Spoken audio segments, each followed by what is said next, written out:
Fake reviews are abundant on Facebook and eBay, and the UK wants them to reel that stuff in.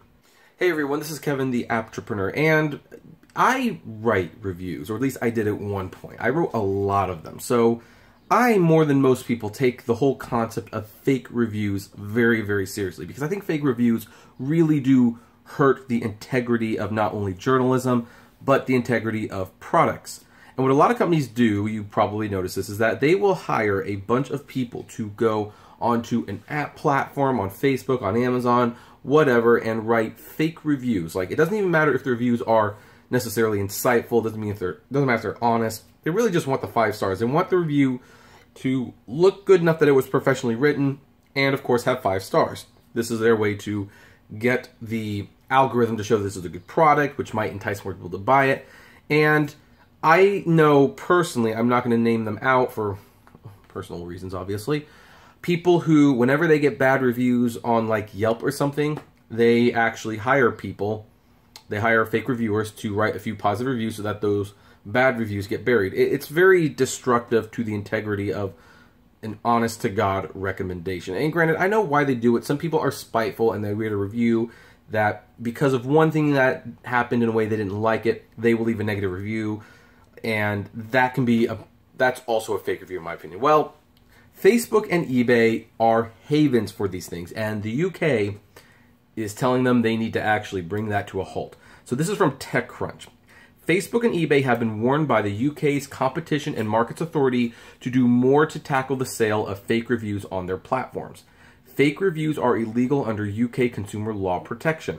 The CMA said today it has found troubling evidence of a thriving marketplace for fake and misleading online reviews, though it also writes it does not believe the platforms themselves are intentionally allowing such content to appear on their site, which is true. It's actually kind of hard to spot a fake review, especially when they're like bought and paid for. When they are bought and paid for, those fake reviews can actually seem just as convincing as an authentic review. And all these sites are trying to figure out new ways with which to combat them. I know that Fandango recently made a change where they have this option now where you can authorize your review, in the sense that you can verify that you saw a movie. If you upload a review and you do it through Fandango, it will verify you as someone who has seen the movie. And then I think there might be another way where you can like send them a screenshot of the movie ticket to show that, yeah, you did see it. But they're mainly doing it through the Fandango app. So sites are doing what they can to combat fake reviews. However, I think they all know that they get posted anyway. They're just not intentionally trying to create a platform where they become viable. So the regulator says it sprawled content on eBay and Facebook between November 2018 and June 2019, finding more than 100 eBay listings offering fake reviews for sale during that time.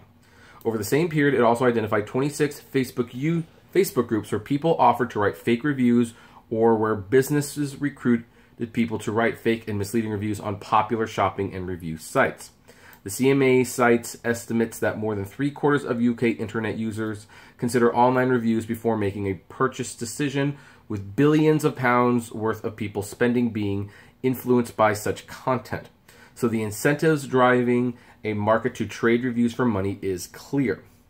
And yeah, by the way, should also mention that Fiverr, which recently went public and did very well on the stock market, I hear. Actually, for the long time, Fiverr was a great place to go get a fake review. A lot of people sold them for $5. Hey, give me $5. I'll go to the website. I'll leave like a brief 5-star review. If you want a little bit more detailed, it will be $15. And it was very thriving until Fiverr more or less kind of brought that to an end and make it a lot harder to create posts like that. Commenting in a statement, the CMA CEO, Andrea Coselli, said, "We want Facebook and eBay to conduct an urgent review of their sites to prevent fake and misleading online reviews from being bought and sold." You know, it just dawned on me, Facebook is in the news again for fake news and being a platform for that. So, they just can't catch a break, can they? Lots of us rely on reviews when shopping online to decide what to buy. It is important that people are able to trust that reviews are genuine rather than something someone has been paid to write, he added.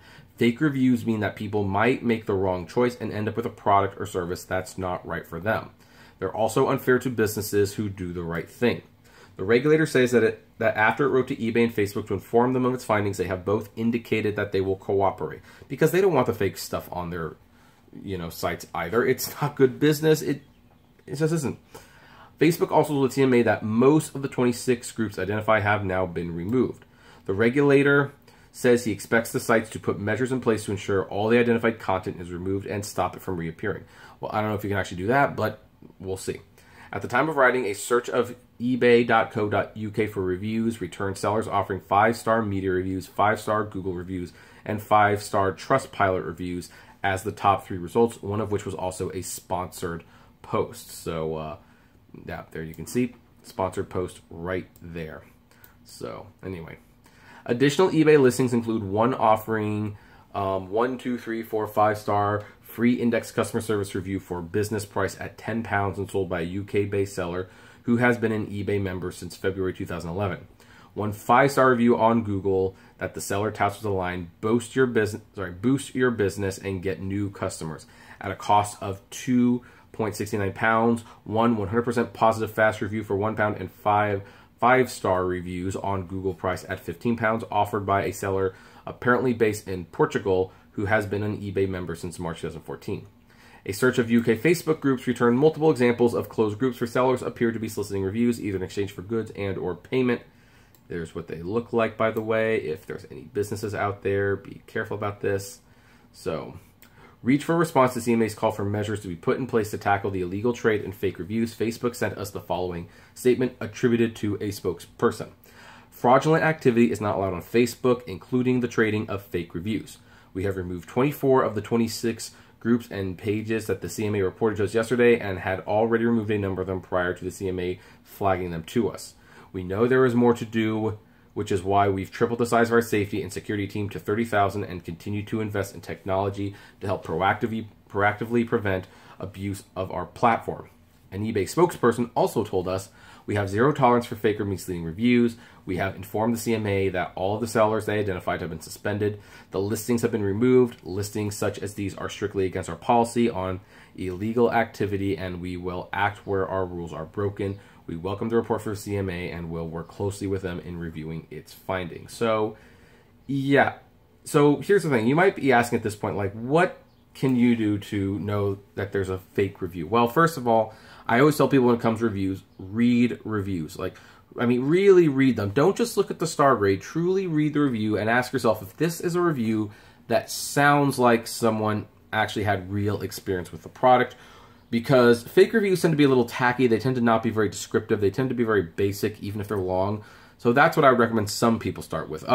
Also, I recommend people go to personal websites for people who specialize in reviewing certain types of products, who you know it's just one person, and you know you can go to their site, read multiple reviews, see if they've reviewed that product. Maybe you can even request that they review a product. Maybe they have a Patreon, and you could make a request for them to review that. That's how a lot of people do it. Or go to YouTube.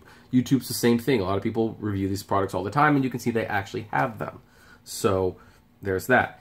And here's the thing. I do want to make it absolutely clear because I know some people are going to say, well, what if the person was like paid to write a review on YouTube or a blog post? And my response to that is as long as you're being upfront that it's a paid for review, then I think it's okay. That puts into proper context that there might be a bias there, and then you can decide how much of that review you want to take seriously as an honest-to-God recommendation.